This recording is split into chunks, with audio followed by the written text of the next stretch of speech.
வயலோ வயலோ வயலோ செழிக்க வாழ்வு தந்தானே, வயலோ வாழ்வு தந்தானே. அட பொன்னா விளையோ பூமிக்கு நல்ல விவரம் தந்தானே, உழவனின் உறவா வந்தானே.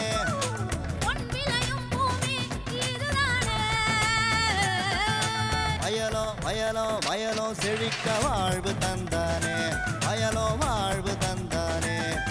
அட பொன்னா விளையோ பூமிக்கு நல்ல விவரம் தந்தானே, உழவனின் உறவா வந்தானே. தந்தன தந்தன தன தந்தானே, மண்ணள பொங்கிட துணை வந்தானே. தந்தன தந்தன தன தந்தானே, மண்ணள பொங்கிட துணை வந்தானே. வணக்கம் வேளாண் பெருமக்களே, இன்றைய பொன் விளையும் பூமி நிகழ்ச்சியில் முதலில் வருவது வேளாண் செய்திகள், வேளாண் சந்தை நிலவரம் மற்றும் வேளாண் மண்டலங்களின் இன்றைய வெப்பநிலை குறித்தும், தொடரும் வேளாண் தொழில்நுட்ப பகுதியில் ஈரோடு ஒழுங்குமுறை விற்பனை கூட மஞ்சள் வணிக விற்பனை மைய செயல்பாடுகள் குறித்து விளக்குகிறார் ஈரோடு மாவட்டம் ஈரோடு விற்பனை குழு செயலாளர் ஆர்.என். முருகானந்தம் அவர்கள். இனி வருவது வேளாண் செய்திகள்.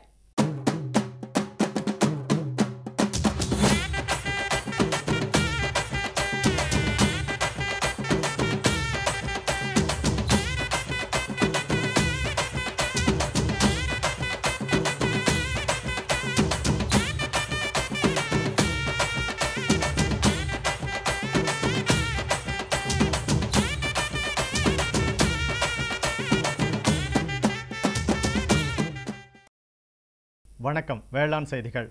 முதலில் வருவது மாற்றி யோசிச்சேங்க. தென்னை மரம் ஏறும் கருவி குறித்து ஈரோடு மாவட்டம் வளையபாளையம் கிராம முன்னோடி விவசாயி எம். குப்புசாமி தரும் விளக்கம். வேளாண் ஆலோசனை நேரத்தில் பரண்மேல் வெள்ளாடு வளர்ப்பு குறித்து நாமக்கல் வேளாண் அறிவியல் நிலைய உதவி பேராசிரியர் டாக்டர் கே. செந்தில்குமார் அவர்கள் வழங்கும் ஆலோசனை. தொடர்ந்து வேளாண் சந்தையில் கரூர் உழவர் சந்தையில் காய்கறிகளின் இன்றைய விலை நிலவரம். வேளாண் வானிலையில் வடகிழக்கு மாவட்டங்களுக்கான வானிலை அறிவிப்பு, உழவர் மற்றும் மீனவர்களுக்கான வானிலை முன்னறிவிப்பு.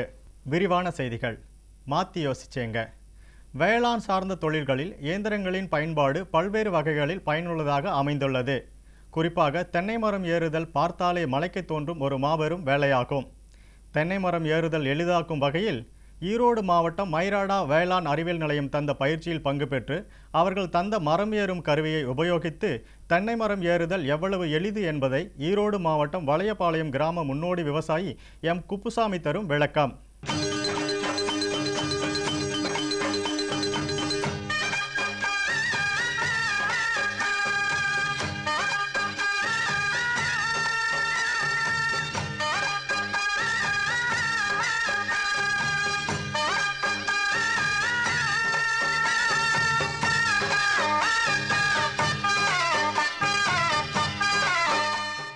வணக்கங்க சார், என் பேர் வந்து குப்புசாமிங்க. ஈரோடு மாவட்டம் கோபி வட்டம் பெருமுகை கிராமத்துலேருந்து பேசுகிறேங்க. நாங்கள் தென்னை மரம் ஏறதை பற்றி பேசுகிறேங்க. இன்னொன்று என்னங்க, நாங்கள் வந்து 10-12 பேர் குழுவாக இருக்கேங்க. குழு மூலியமாக வந்து எங்களுக்கு தென்னை மரம் ஏறதுக்கு வந்து இது இருந்ததுங்க. இன்னொன்று வந்து என்னங்க, எங்களுக்கு முதல் பெனிஃபிட்டான இது வந்து கேவிகே தாங்க. கேவிகே மூலமாக வந்து நாங்கள் இது ஒரு 6 நாள் போனேங்க. தேன்கூடு வளர்ப்பு இதில் ஃபஸ்ட்டு சொன்னாங்க, மீட்டிங் இருக்குதுன்னு சொன்னாங்க. அங்கே போயிருந்தேங்க. அங்கே போனங்காட்டி இந்த மாதிரி தென்னை மரம் ஏறுற கருவி இருக்குதுன்னு சொன்னாங்க. அவங்க வந்து 6 நாள் வந்து நாங்கள் பயிற்சி எடுக்குதுன்னே அவங்க கூடவே இருந்தாங்க, ஃபுல்லாக ஹெல்ப் பண்ணாங்க. இப்போ பார்க்க போகையில் வந்துங்க, எங்களுக்கு தோட்டத்துலேயோ இல்லை தோப்பில் தேங்காய் போடுறக்க பார்த்தீங்கன்னா நான் 40 நாள் இருந்து 60 நாளுக்குள்ளே தேங்காய் போடுவோங்க. இது ரொம்ப யூஸ்ஃபுல்லாக இருக்குதுங்க. யார் வேணாலும் ஏறிக்கலாங்க. எது பயக்கணுங்கிற அவசியமே கிடையாதுங்க. இதை வைத்துட்டு நாம் கீழே விழுந்துருவோம், பயந்துக்குவோம் அப்படிங்கிறது வந்து எந்த இதுவுமே இல்லைங்க. ஆனால் ரொம்ப நல்லா இருக்குங்க, எல்லாருமே பயன்படுத்தலாங்க. ரொம்ப ஈஸியான எளிமுறைங்க இது. இது பார்க்குறதுக்கு வந்து கஷ்டமாக இருக்குங்க, ஆனால் ஏறிட்டு இருந்தால் ரொம்ப ஈஸிங்க. அது யார் வேணாலும் ஏறலாங்க. ரொம்ப சிரமம் இல்லாத இதுங்க, ரொம்ப யூஸ்ஃபுல்லாக இருக்குங்க. நாம் இப்போ வீட்டுக்கே வேணும் அப்படின்னா வந்து நாம் அடுத்த தேங்காய் ஓடையில் போய் எதிர்பார்க்கணுங்கிற இது இல்லைங்க. நாமளே போட்டு நாமளே ஏறி நாமளே போட்டுக்கலாங்க. எந்த தொந்தரவும் இல்லைங்க. யூஸ்ஃபுல்லாக இருக்குங்க. முக்கியமாக பார்த்தீங்கன்னா நம்மளுக்கு ஆள் பிரச்சனை வந்து ரொம்ப பயங்கரமான டிமாண்டுங்க. இன்னைக்கு காலகட்டத்தில் இந்த ஆளுமே இன்னும் குறைஞ்சி போயின்னு நினைக்கிறேங்க. இருக்கிறதுக்கு வாய்ப்பே இல்லைங்க. அதனால் எல்லா விவசாயிகளுமே ஒவ்வொன்று வாங்கி வச்சிட்டோம்னா ரொம்ப யூஸ்ஃபுல்லாக இருக்குங்க. மெயின் வந்து மைராடா கேவிகே மூலம் தான் எங்களுக்கு ரொம்பவே இது கிடச்சிதுங்க. இது போக இன்னும் நிறைய கற்றுக் கொடுத்தாங்க. 6 மணிக்கு போனோம்னா மறுபடியும் சாயந்தரம் 5 மணி தின்னிங்க. காலையில் வந்து யோகாங்க. அடுத்தது பார்த்தீங்கன்னா 9 மணி வரைக்கும், ஒரு 6 மணி 7 மணிக்கு ஆரம்பித்தாங்கன்னா ஒரு 8-8:30 வரைக்கும் யோகாங்க. யோகாவுக்கு மேலே டிஃபனெல்லாம் முடிச்சுட்டு மறுபடியும் மரம் ஏறக்கு கற்றுக் கொடுப்பாங்க. கற்றுக் கொடுத்தா ஒரு 12-1 மணி தினைங்க. அதுக்கு மேலே பார்த்தீங்கன்னா தென்னை பற்றி நிறைய சொன்னாங்க. அதாவது கூன் வண்டு விழுகிறது, பூச்சி, அந்த இதுகள் வந்து நிறைய சொன்னாங்க. எங்களுக்கு ரொம்ப யூஸ்ஃபுல்லாக இருந்ததுங்க. நீங்களும் வந்து இதை பாருங்கள், நீங்களும் கேவிக்கு இதை போய் அணுகுங்க, கண்டிப்பாக அவங்க செய்வாங்க. ட்ரைனிங் அட்டன் பண்ணதுலேருந்துங்க, ட்ரைனிங் முடிச்சதுலேருந்து மிஷினை எங்களுக்கு கொடுத்துட்டாங்க. இந்த மிஷினுடைய விலை பார்த்தீங்கன்னா 4000 ரூபாயிலிருந்து 5000 ரூபா வரைக்கும் வருதுங்க. எங்களுக்கு வந்து கேவிகே மூலம் வந்து 4000 ரூபாய்ங்க இது. ஆனால் எங்களுக்கு வந்து காசு இல்லைங்க. 6 நாள் வந்து மீட்டிங் போனேங்க, தென்னை மரம் ஏற கற்றுக் கொடுத்தாங்க. எங்களுக்கு கோகனட் பவர்லேருந்து இந்த மிஷின் வந்து ஃப்ரீயாக கொடுத்தாங்க. இதில் இன்னொரு சேம் என்னங்க, இன்சூரன்ஸ் 2 லட்ச ரூபா ஃப்ரீங்க. ஒரு வருஷத்துக்கு அவங்க போட்டு கொடுத்துட்றாங்க. மறுபடியும் வருஷம் வந்து நாம் வெறும் 17 ரூபா ரெனியூவல் பண்ணோம்னா மறுபடியும் ஒரு வருஷத்துக்கு அது அப்படியே ரெனியூவல் ஆகிக்குதுங்க. எங்களுக்கு ரொம்ப யூஸ்ஃபுல்லாக இருக்குங்க. எல்லாருமே பயன்படுத்துக்குங்க.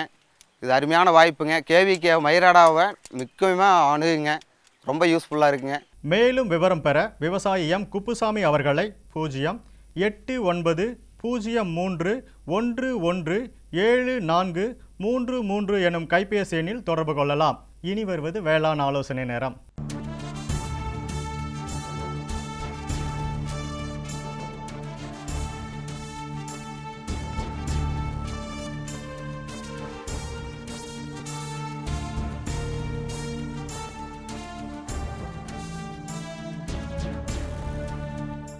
இன்றைய வேளாண் ஆலோசனை நேரத்தில் மேய்ச்சல் நிலங்கள் மிகுந்திருந்த காலங்களில் காலையில் வேளாண்மைக்கு செல்லும்போது ஆடுகளையும் கூட்டமாக கூட்டிச் சென்று மாலையில் திரும்ப அழைத்து வருவர். ஆனால் தற்போது வேளாண்மைக்கு நிலங்கள் குறைந்து வருவதால் வீட்டிற்கு அருகிலேயே பரண் அமைத்து ஆடுகள் வளர்க்கும் முறைகள் பரவலாகி வருகின்றன. ஆகவே பயனுள்ள பரண்மேல் வெள்ளாடு வளர்ப்பு முறைகள் குறித்து நாமக்கல் வேளாண் அறிவியல் நிலைய உதவி பேராசிரியர் டாக்டர் கே செந்தில்குமார் தரும் விளக்கம். பொதுவாக வெள்ளாடு வளர்ப்புங்கிறது 2 முறையில் வளர்க்கலாம். ஒன்று தரையில் வச்சு வளர்க்குற முறை, இன்னொன்று பரண் அடித்து பரண் மேல் வச்சு வளர்க்குற முறை. 2 முறைகளில் வெள்ளாடு நல்லா லாபம் தரக்கூடிய தொழில் தான். பொதுவாக வெள்ளாடு வளர்க்க நம்ம ஒரு பண்ணையாக வச்சு அமைக்கணும்னா 20 பெட்டை ஆடுகளுக்கு ஒரு கிடாங்கிற விதத்தில் நம்ம பண்ணை அமைச்சிக்கலாம். இந்த பரண்மேல் வெள்ளாடு வளர்ப்புக்கும் கீழே தரையில் வச்சு வளர்க்குற வெள்ளாடு வளர்ப்புக்கும் இருக்கிற வேறுபாடு என்னென்னு பார்த்தோம்னா, இந்த தரைமேல் வச்சு வளர்க்குறதுல தினமும் வெள்ளாட்டினுடைய புழுக்கை அதனுடைய அசுத்தங்களை நம்ம ரெகுலராக டெய்லி கூட்டி விட்டுறணும். பரண்மேல் வச்சு வளர்க்குற முறையில் என்னென்னா 2 அல்லது 3 மாதங்களுக்கு ஒரு தடவை அந்த அடியில் இருக்கிற நம்ம புழுக்கையெல்லாம் எடுத்தோம்னா போதும். இன்னொன்று பரண்மேல் வச்சு அமைக்கிறதுல என்னென்னா செட்டு சுத்தமாகவும் சுகாதாரமாக இருக்கும். வெள்ளாடுகளை பொறுத்த வரைக்கும் 2 முறையிலும் நல்ல லாபம் தரக்கூடிய முறைகள் தான். இந்த பரண்மேல் வச்சு வளர்க்குற முறையில் பரண் அடிக்கிறது எப்படின்னா, நிலத்திலிருந்து இளம் மட்டத்திலிருந்து ஒரு 4 அடி அல்லது 4.5 அடி அளவுக்கு மேலே நம்ம பரண் அமைச்சுக்கணும். இதனுடைய உயரம் 12 ஸ்கொயர் ஃபீட் இருக்கிற அளவுக்கு வச்சுக்கணும். நல்லா காற்றோட்டம் உள்ள வசதியான இடத்துல நம்ம பண்ணை அமைக்கணும். இந்த பண்ணை அமைக்கும் பொழுது வெள்ளாடுகளுக்கு, பெரிய ஆடுகளுக்கு 12 பெட்டை ஆடுகளுக்கு 12 ஸ்கொயர் ஃபீட்டும், கிடாகளுக்கு 15 ஸ்கொயர் ஃபீட்டும் ஒரு ஆட்டுக்கு இருக்கிற அளவுக்கு நம்ம பண்ணை அமைச்சுக்கணும். இந்த வெள்ளாடுகளை பொறுத்த வரைக்கும் மேய்ச்சல் முறையை பொறுத்த வரைக்கும் முழுவதுமாக காலை மாலை 2 வேளையில் நம்ம மேய்ச்சிட்டு கொண்டு வந்து கட்டிக்கலாம். பரண்மேல் வச்சு வளர்க்குற முறையில் நம்ம என்ன செய்யலாம்னா, ஒரு இடத்துல செட்டை வச்சுட்டு பக்கத்துலேயே அருகாமையிலேயே இருக்கிற நம்மளுடைய நிலங்களில் இதுக்கு தேவையான தீவன புல்லை உற்பத்தி செய்யணும். இதுக்கு என்னென்ன பசுந்தீவனங்கள் உற்பத்தி செய்யணும்னா, கோஃபோர் என்று சொல்லக்கூடிய கம்பு நேப்பியர் ஒட்டுப்புல், வேலி மசால், அகத்தி, இந்த மாதிரி நல்ல புரோட்டீன் சத்து நிறைஞ்சால் நம்ம பசுந்தாவரத்தை உற்பத்தி பண்ணலாம். அந்த உற்பத்தி பண்ணக்கூடிய பசும் தீவனத்தை எடுத்துகிட்டு வந்து செட்டில் வச்சு நம்ம சாஃப் கட்டரில் போட்டு நம்ம கட் பண்ணி 1 அல்லது 2 1.5 இன்ச்சு அங்குல அளவுக்கு கட் பண்ணி நம்ம சிறு சிறு துகள்களாக நம்ம கொடுக்கும் பொழுது அதனுடைய பேலட்டபிலிட்டி சொல்லக்கூடிய அதனுடைய சாப்பிடக்கூடிய திறன் வந்து கொஞ்சம் அதிகரிக்கும். மேலும் இந்த மாதிரி நம்ம அந்த 3 கோஃபோர், வேலி மசால், அகத்தி இதை கொடுக்கும் பொழுது நல்ல சத்தான தீவனங்களாக அமையும். அதுபோக நம்ம இதுக்கு மதிய வேளைகளில் உலர் தீவனம் மற்றும் கலப்பு தீவனம் கொடுக்குறோம். கலப்பு தீவனங்கள் என்பது தானிய வகைகள், புண்ணாக்கு, தவிடு இதெல்லாம் சேர்ந்தது. அது கூட நம்ம கூட நியூட்ரியன்ஸ் மைனர் மினரல் என்று சொல்லக்கூடிய தாது உப்பை நம்ம கலத்தி கொடுக்கணும். உதாரணத்துக்கு 100 கிலோவுக்கு 2 கிலோ அளவுக்கு தாது உப்புகள் நம்ம கொடுக்கணும். இந்த கலப்பு தீவனத்தை ஒரு நாளைக்கு 150லேருந்து 250 கிராம் வீதம் ஒரு ஆடுகளுக்கு நம்ம கொடுத்துக்கிட்டு இருந்தோம்னா அதனுடைய வளர்ச்சி விகிதம் நல்லாயிருக்கும். பொதுவாக வெள்ளாடுகளை பொறுத்த வரைக்கும் 7 to 8 அல்லது 9 மாதங்களில் பருவத்துக்கு வந்துடும். இந்த பருவத்துக்கு வர்றதுக்கு முன்பு 1 மாதத்துக்கு முன்பு நம்ம இந்த கலப்பு தீவனங்கள் கொடுக்கும் பொழுது அதனுடைய கருத்தரிக்கிற திறன் அதிகரிக்கும். மேலும் குட்டி போட்டதுனாலும் போட்டதுக்கு அப்புறமும் நம்ம இதுக்கு 1 மாத அளவுக்கு அந்த கலப்பு தீவனங்களை கொடுக்கும் பொழுது பாலோட அளவும் அதிகரிக்கும். பொதுவாக ஆடுகளுக்கு வந்து 2 அல்லது 3 குட்டிகள் வரக்கூடிய வாய்ப்பு இங்கே இருக்கிற தலச்சேரி ஆடுகள் அதிகம்.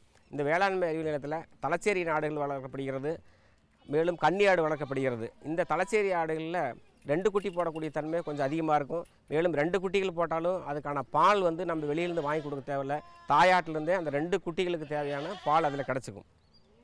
ஆடுகளை பொறுத்த வரைக்கும் உலர் தீவனங்களாகிய கடலைக்கொடியே அந்த நமக்கு வாய்ப்பு கிடைக்கும் பொழுது ஒரு நாளைக்கு 1 கிலோ வீதம் இந்த ஆடுகளுக்கு கொடுத்தோம்னா இன்னும் அதனுடைய வளர்ச்சி வீதங்கள் நல்லாயிருக்கும். மேலும் இந்த ஆடுகளுக்கு குடற்புழு நீக்குங்கிறது ரொம்ப முக்கியமானது. பொதுவாக நம்ம தரையில் வச்சு வளர்த்தினாலும் அல்லது பரண்மையில் வச்சு வளர்த்தினாலும் 3 மாதங்களுக்கு ஒரு முறை நம்ம குடற்புழு நீக்க மருந்து கொடுக்கணும். இது வருடத்திற்கு 3 அல்லது 4 முறைகள் நம்ம ஒவ்வொரு தடவையும் உருண்டைப்புழு, நாடாப்புழு, தட்டைப்புழுக்கான மருந்துகள் நம்ம கொடுக்கும்பொழுது தான் அதனுடைய வளர்ச்சி நல்லாயிருக்கும். மேலும் ஆடுகளோட குட்டி இறப்பை தடுக்கிறதுக்கு குடற்புழு நீக்கம் மிகவும் முக்கியமானது. குடற்புழு நீக்கம் மட்டுமல்லாமல் இதுக்கு தேவையான தடுப்பூசிகளும் மிகவும் முக்கியம். 6 மாதம் அல்லது பெரிய ஆடுகளுக்கு வருடத்துக்கு ஒரு முறை நம்ம பிபிஆர் என்று சொல்லக்கூடிய அந்த நோய்க்கான நம்ம தடுப்பூசி கம்பல்சரியாக போட்டுறணும். அதுபோக வெயில் காலங்களில் சில சமயம் துள்ளுமாறி நோய்க்கான தடுப்பூசி நம்ம கம்பல்சரியாக கொடுக்கணும். குட்டிகளுக்கு 6வது மாத வயதிலேயே நம்ம பிபிஆருக்கான தடுப்பூசி போட்டுக்கணும். இந்த மாதிரி குடற்புழு நீக்கம் தடுப்பூசி மருந்துகள் முறையாக கொடுத்துக்கிட்டு பசுந்தீவனங்கள் நம்ம கொடுத்து வந்தோம்னா வெள்ளாடுகளுடைய லாபம் நல்லாயிருக்கும். குட்டிகள் இறப்பை தடுத்து இன்னமும் நம்ம வருடத்திற்கான லாபத்தை அதிகரிக்கலாம். பசுந்தீவனம் சொல்லும்போது இதுக்கு முக்கியமாக ஒரு நாளைக்கு 2 அல்லது 3 கிலோ அளவுக்கு பசுந்தீவனங்கள் தேவைப்படும். உலர் தீவனம் 1 கிலோ, கலப்பு தீவனம் 250 கிராம். இந்த விகிதத்தில் நம்ம கொடுத்துட்டு வரும்பொழுது நமக்கு ஒரு நாளைக்கான சராசரி செலவு ஒரு ஆட்டுக்கு 10லிருந்து 12 ரூபாய் அளவுக்கு செலவாகும். மாதங்கள் எப்படியும் ஒரு 350 400 ரூபாய்க்குள்ள நமக்கு இதனுடைய செலவுகளாகும். அப்படி பார்க்கும் பொழுது குட்டிகள் நம்ம ஒரு 6 மாதம் வச்சு வளர்த்தும் போது நிகர லாபமாக ஒரு 2500 ரூபாயிலிருந்து 3000 வரைக்கும் நம்ம குட்டிகளுக்கு லாபம் எடுக்கலாம். மேலும் தரமான தீவனங்களும் கலப்பு தீவனங்கள் கொடுக்கும் பொழுது தான் குட்டியினுடைய வளர்ச்சி நல்லாயிருக்கும். தாயாடுகளுக்கும் கருத்தரிக்கும் திறன் அதிகமாக இருக்கும். இந்த மாதிரி விவசாய பெருமக்களாக நீங்கள் வெள்ளாடுகளுக்கு தகுந்த முறையில் குடற்புழு நீக்க மருந்து, தடுப்பூசி, சரியான தீவனத்தை கொடுத்து வந்தால் வெள்ளாடு வளர்ப்பு ஒரு நல்ல லாபகரமான தொழிலாக அமையும். மேலும் தகவல் அறிய டாக்டர் கே செந்தில்குமார் அவர்களை 09435256847 எனும் கைபேசி எண்ணில் தொடர்பு கொள்ளலாம். விளம்பர இடைவேளைக்கு பின் வேளாண் செய்திகள் தொடரும். இந்தாங்க வேற ஏதாவது போதும். அட இது என்னப்பா இவ்வளவு குறைவா ரசாயனம் வருமா? விவசாயத்தை விட போறீங்களா? விவசாயத்தை இல்ல, அறியாமைய விடுறேன். மண் பரிசோதனை செஞ்சேன். இனிமே அண்ணே எத்தனை அவசியமோ அத்தனை உரம் தான் நிலத்துல போடுவேன். ஆமா விவசாய சகோதரர்களே, இன்றே உங்கள் மாவட்டத்தின் அருகில் உள்ள மண் பரிசோதனை கூடத்தில் உங்கள் மண்ணை பரிசோதியுங்கள். மண் சத்து, ஈரப்பதம், செடி வளர்ச்சியை சரிபார்த்து அவசியத்திற்கு ஏற்றவாறு மட்டுமே சத்துக்களை போடுங்கள். மேலும் சல்பர், ஜிங்க் மற்றும் போரான் போன்ற நுண்சத்துக்களையும் சரிபார்க்க மறவாதீர்கள். ரசாயன உரம் மற்றும் ஆர்கானிக் உரத்தை சரியான முறையில் பயன்படுத்தி நிலவளத்தை பராமரியுங்கள். உற்பத்தியை பெருக்குங்கள், செலவை குறையுங்கள், அந்நிய செலாவணியை சேமிக்க உதவிடுங்கள். கூடவே மெதுவான வேகத்தில் நைட்ரஜனை அளிக்கும் உரங்கள், அதாவது வேம்பு தடவிய யூரியா போன்றவற்றை பயன்படுத்துங்கள். யூரியாவை இலைகளின் மேல் தெளியுங்கள். ஆஹா, நீ நெசமாவே புத்திசாலி ஆயிட்டப்பா.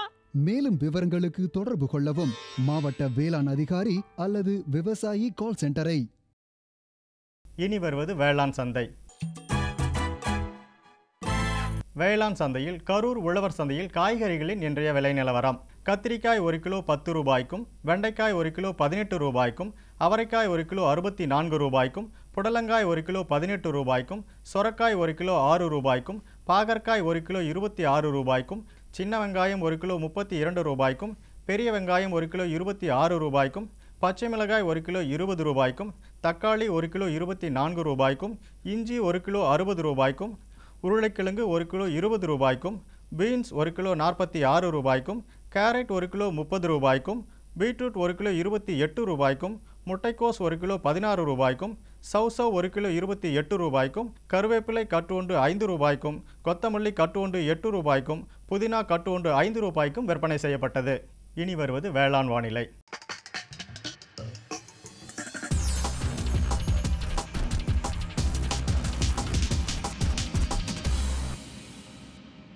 வேளாண் வானிலையில் வேளாண் மண்டலங்களுக்கான வானிலை அறிவிப்பு.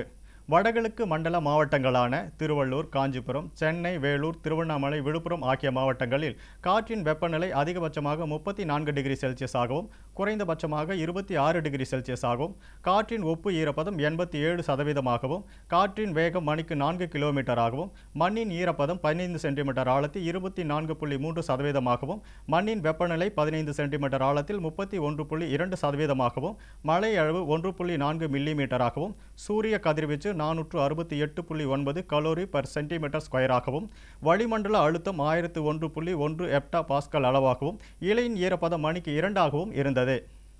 வானிலை முன்னறிவிப்பு. உழவர்களுக்கான வானிலை முன்னறிவிப்பு. தமிழகம் மற்றும் புதுச்சேரியில் ஒரு சில இடங்களில் லேசானது முதல் மிதமான மழை பெய்யக்கூடும். மீனவர்களுக்கான வானிலை முன்னறிவிப்பு. பலமான காற்று தென்மேற்கு திசையிலிருந்து மணிக்கு 45 முதல் 55 கிலோமீட்டர் வேகத்தில் தென் தமிழக கடலோர பகுதிகளில் வீசக்கூடும். வட தமிழகம் மற்றும் புதுச்சேரி கடலோர பகுதிகளில் எச்சரிக்கை எதுவும் இல்லை. இத்துடன் இன்றைய வேளாண் செய்திகள் நிறைவு பெற்றன. நன்றி, வணக்கம். அம்மா சோறு போடுமா? கொஞ்சம் பொறுக்கண்ணே, இன்னும் பருப்பு வேகவே இல்ல. கவலைப்படாத கண்ணம்மா, இனிமே பருப்பு நல்லா வேகும். புரியலைங்களே. இனிமே NFSM கீழே பருப்பு மகசூலை பெருக்கிற வழிகளை காட்டுறதுக்காக நாடு முழுக்க 1000 இடங்களை தேர்ந்தெடுத்திருக்கிறாங்க. அதுல நம்ம பகுதியும் வருது. அதனால நமக்கு என்ன பயன்? நம்ம 5 ஏக்கர் நிலத்துக்கான உரம், பூச்சிக்கொல்லி, அப்புறம் தரமான விதையெல்லாம் வச்ச மினிக்கிட்டும் கிடைக்கும்ல. இத்தனை பயிர் பருப்பு வச்சுக்கிட்டு நம்ம என்ன செய்ய? கண்ணம்மா, இப்ப அரசாங்கம் பயிர் வகை பயிர்களோட ஆதரவு விலைய நல்லா வசதிருக்கு. அதோட அதை வாங்கறதுக்கு எல்லா ஏற்பாடுகளும் செஞ்சிருக்கு. இதனால நம்ம வருமானம் பெருகும்ல. நம்ம பிள்ளையும் நல்ல பள்ளிக்கூடத்துல படிச்சு பெரிய விவசாய விஞ்ஞானி ஆகும்.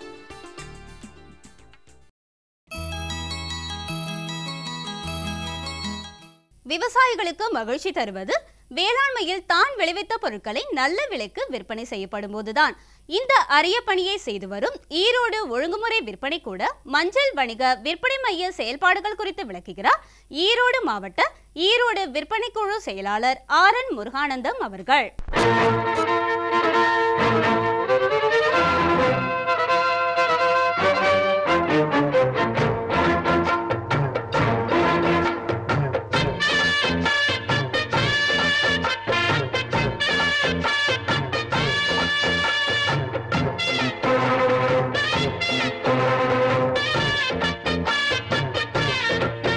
இப்போ ஈரோடை பொறுத்தளவும் ஈரோடு விற்பனை குழுவில் ஈரோடு ஒழுங்குமுறை விற்பனை கூடமானது அது மஞ்சளுக்கென்றே ஒரு தனியாக பிரத்யேகமாக மஞ்சளுக்கென்றே ஒரு விற்பனை மையமாக அமையப்பட்டுள்ளது. இது ஈரோட்டில் சுண்ணாம்பு ஓடை என்ற பகுதியிலே இப்போ இது நடைபெற்று வருகின்றது. இதில் தினந்தோறும் வாரத்தில் சனி நாட்கள் விடுமுறை நாட்கள் தவிர வேலை நாட்கள் அனைத்து நாட்களிலும் தினந்தோறும் இங்கே ஏலம் நடைபெற்று வருகின்றது. மஞ்சள் ஏலம் நடைபெற்று வருகிறது. இங்கே பல பகுதிகளிலிருந்து உள்ளூர் விவசாயிகள் மட்டுமல்லாது உள்ளூர் மாவட்டத்தில் மட்டுமல்லாது வெளி மாவட்டங்களான திருவண்ணாமலை, சேலம், தருமபுரி, நாத்தார், வேலூர் போன்ற பகுதிகளிலிருந்தும் மற்றும் இதர மாநிலங்களிலிருந்தும் கர்நாடகா போன்ற மாநிலங்களிலிருந்தும் கூட விவசாயிகள் இங்கே எந்தவித தரகு கமிஷன் இல்லாமல் விற்பனை செஞ்சுட்டு போகிறாங்க. கிட்டத்தட்ட நல்ல சீசன் டைமில் பார்த்தீங்கன்னாக்கா நல்ல அதிக அளவு விவசாயிகள் இங்கே ஒரு 200க்கு ஒரு நாளைக்கு 200க்கு மேற்பட்ட விவசாயிகள் இங்கே பங்கு பெற்று அவங்களுடைய விளைபொருள்களை வச்சு பயனடைகிறாங்க. கிட்டத்தட்ட ஒரு 40க்கு மேற்பட்ட வியாபாரிகள் இங்கே அந்த ஏல முறையில் பங்கெடுத்துக்கிறாங்க. இங்கே ஏல முறை எப்படின்னாக்கா மறைமுக ஏலம் நடைபெறுது. பொதுவாகவே விவசாயிகள் வந்த உடனே நாங்கள் என்ன பண்ணுவோம், விவசாயிகள் வண்டியில் வருவாங்க, இல்லைன்னா டெம்போவில் கொண்டு வருவாங்க. கொண்டு வந்த உடனே தொழிலாளர்கள் கூலி தொழிலாளர்கள் மூலமாக அவங்க மூட்டைகளை இறக்கி வச்சுருவாங்க. இறக்கி வச்ச உடனே அவங்க இருப்பு பதிவேட்டில் எத்தனை மூட்டைகள் அவங்க கொண்டு வந்தாங்கிறத நாங்கள் பதிவு பண்ணிக்குவோம். பதிவு பண்ணிவிட்டு அவங்க கொண்டு வந்ததுக்கு அவங்களுக்கு ஒரு அடையாள சீட்டு கொடுத்துருவோம். அந்த அடையாள சீட்டினுடைய ஒரு காப்பியை அவங்களுடைய லாட் அவங்களுடைய குவியலில் அந்த அடையாள அட்டையை ஒரு காப்பியை அவங்களையும் அதில் நாங்கள் ஃபிக்ஸ் பண்ணிவிடுவோம். அப்போ தான் அவங்களுடைய குவியல் மாறாமல் இருக்கும். அதுக்கப்புறம் அவங்க இன்றைக்கி விற்பனை செய்ய விருப்பம் இருந்ததுனாக்கா அந்த குவியலிருந்து நாங்கள் சாம்பிள்ஸ் மாதிரிகள் எடுத்து அதை டிஸ்பிளே பண்ணி வைப்போம். ஒவ்வொரு மாதிரிகளுக்கும் ஒரு ட்ரேவில் வச்சு நாங்கள் டிஸ்பிளே பண்ணி வச்சுருவோம். இதில் கிழங்குகள் தனியாக, விரலிகள் தனியாக, விரலி மஞ்சள், கிழங்கு மஞ்சள் மற்றும் தாய் கிழங்கு, தாய் மஞ்சள் போன்ற 3 வகையான மாதிரிகள் இருக்குது. ரக வாரியாகவும் இருக்குது. ஈரோடு விரலி இருக்குது, சேலம் விரலி இருக்குது, PTS 8, PTS 10 போன்ற ரகங்கள்லாம் இங்கே அதிக அளவு வந்துகிட்ருக்கு. இதை வந்து ரகங்கள் வாரியாகவும் தரம் வாரியாகவும் விரலி, குண்டு மஞ்சள், அதே போல் தாய்க்கிழங்கு, இந்த மஞ்சள்கள்லாம் வந்து தனித்தனியாக லாட் வைஸாக சாம்பிள்ஸை வந்து நாங்கள் வந்து டிஸ்ப்ளே பண்ணி வச்சுருவோம். அதில் பார்த்திங்கன்னா ஒவ்வொரு சாம்பிள்ஸுக்கும் ஒவ்வொரு நம்பர் கொடுத்தோம். சாம்பிள் நம்பர் 1, 2 அந்த மாதிரி வரிசையாக ஒவ்வொரு இதுக்கும் விவசாயிகள் பேர் குறிப்பிடாமல் அதற்கு ஒரு மறைமுக எண்ணை கொடுத்து அதை வந்து நாங்கள் டிஸ்ப்ளே பண்ணி வச்சுருவோம். அந்த எண்ணை வச்சு அவங்களுக்கு வந்து லாட் சீட்டு நாங்கள் வந்து இடையாள வியாபாரிகளுக்கு நாங்கள் வந்து ரேட்டு விலை கோருவதற்கான அந்த ஏலச்சீட்டு அவங்களுக்கு ஒவ்வொரு வியாபாரிகளுக்கும் கொடுத்துருவோம். அவங்க தரத்தை பார்த்து ஒவ்வொரு வியாபாரிகளும் அவர்களுக்கு கட்டுப்படியான விலைகளை அவங்க அதில் பதிவு செய்வாங்க. அவங்க பதிவு செய்து ஒரு குறித்த நேரத்தில் வந்து அதை பாக்ஸில் டெண்டர் பாக்ஸுன்னு ஒன்று வச்சுருப்போம். அந்த பாக்ஸில் போட்டுருவாங்க.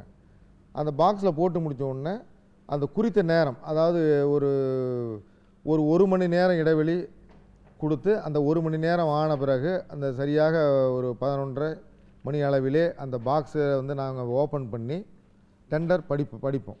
அதில் அதிகபட்சமாக அந்த லாட்டுக்கு யார் வந்து எந்த வியாபாரி அதிக விலை குறித்திருக்கார்களோ அந்த வியாபாரிகளுக்கு அந்த லாட்டை வந்து ஒதுக்கீடு செய்வோம். இந்த விலை கூட வந்து விவசாயிகள் ஒத்துக்கொண்டால் தான் அதை வந்து வியாபாரிகளுக்கு கொடுப்போம். இந்த விலை கட்டுப்படியாகலன்னு சொன்னால் அதை வந்து அந்த லாட்டை வந்து கேன்சல் செய்வதற்கு விவசாயிகளுக்கு உரிமை உள்ளது.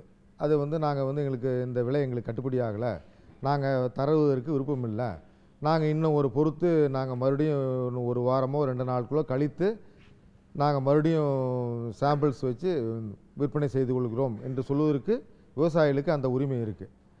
அப்படி கட்டுப்படியாகாத போகும் பட்சத்தில் அந்த லாட்டை வந்து இங்கேயே இருப்பு வச்சுக்கலாம். அவங்க ஒரு 15 நாள் வரைக்கும் எந்த விதமான வாடகையும் நாங்கள் வாங்காமல் இதே எங்கள் குடோன்லேயே நாங்கள் இருப்பு வச்சுக்கிட்டு அவங்க மறுபடியும் அந்த 15 நாளில் எப்போ விற்கிறாங்கன்னு விருப்பப்படுறாங்களோ அன்றைக்கி நாங்கள் அதை விற்று கொடுப்போம். எவ்வித இடைத்தரகர்களும் கமிஷனும் இல்லாமல் நாங்கள் விற்று கொடுக்குறோம். அதே போல் வந்து அவங்களுக்கு வந்து இல்லை இன்னும் நாளாகும்போது நல்ல விலை கிடைக்கும் அவங்க அப்படின்னு எதிர்பார்க்கும் பட்சத்தில் அவங்க 2 மாதமோ 3 மாதமோ இருப்பு வச்சு நல்ல விலை கிடைக்குமா என்று எதிர்பார்க்குறாங்க அப்படிங்கிற விவசாயிகள் நினச்சாங்கன்னா அவங்க தாராளமாக அவங்க ஒரு நம்ம குடோனில் இருப்பு வச்சுக்கலாம்.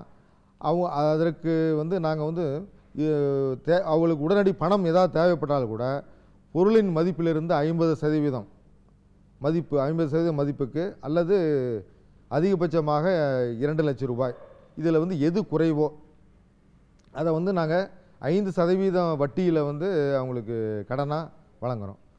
அவங்க வந்து திருப்பி எடுக்கும்போது அந்த கடனை திருப்பி செலுத்திட்டு அவங்க உடனே விற்பனைக்கு அவங்க கொண்டு வரலாம். அந்த வித வசதி வாய்ப்புகள் நாங்கள் ஏற்படுத்தி கொடுத்துருக்கோம். இங்கே விவசாயிகள் வந்து அதிக அளவு வர்றதுக்கு காரணம் வந்து எந்த விதமான இடைத்தரகும் கிடையாது, கமிஷன் கிடையாது. இவங்களுக்கு எடை வந்து சரியான எடை கிடைக்குது, நல்ல விலை கிடைக்குது. போட்டி விலையின் மூலமாக நல்ல விலை கிடைக்கிறதுனால இங்கே விவசாயிகள் வந்து வர்றதுக்கு ரொம்ப ஆர்வமாக இருக்காங்க. தினந்தோறும் பார்த்திங்கனாக்கா ஒரு 1000 to 1500 மூட்டை சராசரியாக வந்துகிட்ருக்கும். இப்போ மூட்டைகள் வந்து விற்பனை ஆகிட்டுருக்கு.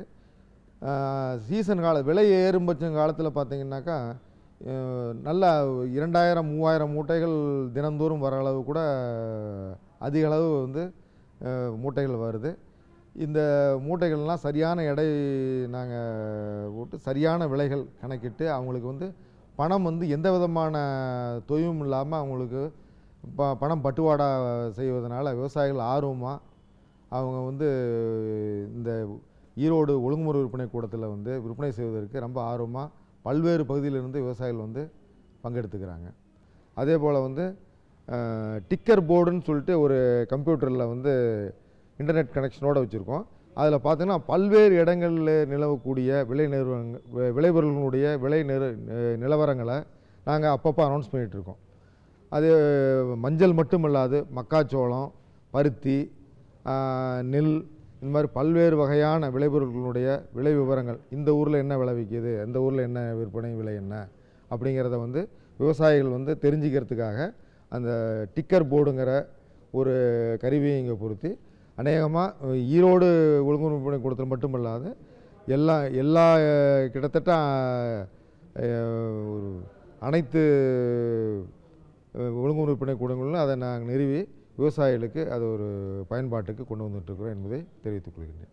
மேலும் இந்த ஒளிபரப்பை கேட்டுக்கொண்டிருக்க அனைத்து மற்ற இதர விவசாயிகளும் இதை கேட்டு மஞ்சள் விற்பனையை ஈரோடு ஒழுங்குமுறை விற்பனை கூடத்தில் கொண்டு வந்து விட்டு பயன்பெற்று நல்ல பலனடையுமாறு வேண்டி கேட்டுக்கொள்கிறேன். நன்றி. மேலும் விவரம் பெற ஆர்என் முருகானந்தம் அவர்களை 09434463976 என்ற கைபேசி எண்ணில் தொடர்பு கொள்ளலாம். சிங்காரம்பட்டி கிராமத்தில் மந்திரிக்கும் சாமியாருக்கு பெரும் மதிப்பாம். எல்லோரும் சொல்கிறார்கள் அவர் விதியை மாற்றி விடுவாராம். அவர் விவசாயம் செய்வது குறித்த விஷயங்களை சொல்கிறாராம். இதனால் விளைச்சல் மிகவும் அதிகமாகிவிடுமாம். ஆனால் சாமியாரின் ரகசியம் ஒரு நாள் தெரிய வந்தது. கிசான் கால் சென்டரில் இருந்து நல்ல சாகுபடிக்கான எல்லா விஷயங்களையும் தெரிந்து கொள்வாராம். விவசாயம் சம்பந்தப்பட்ட எந்த ஒரு பிரச்சனைக்கும் கிசான் கால் சென்டரில் இருந்து வேளாண் நிபுணர்களின் ஆலோசனைகளை பெறுங்கள். உடனே அந்த இடத்திலேயே உங்கள் மொழியில் பேசி விவசாயம் சம்பந்தப்பட்ட எந்த ஒரு ஆலோசனை அல்லது சந்தேகத்திற்கு கட்டணமற்ற எண்ணை அழைக்கவும். 1800-150-1551. 19/5/2015 செவ்வாய்க்கிழமை பொன் விளையும் பூமி நிகழ்ச்சியில்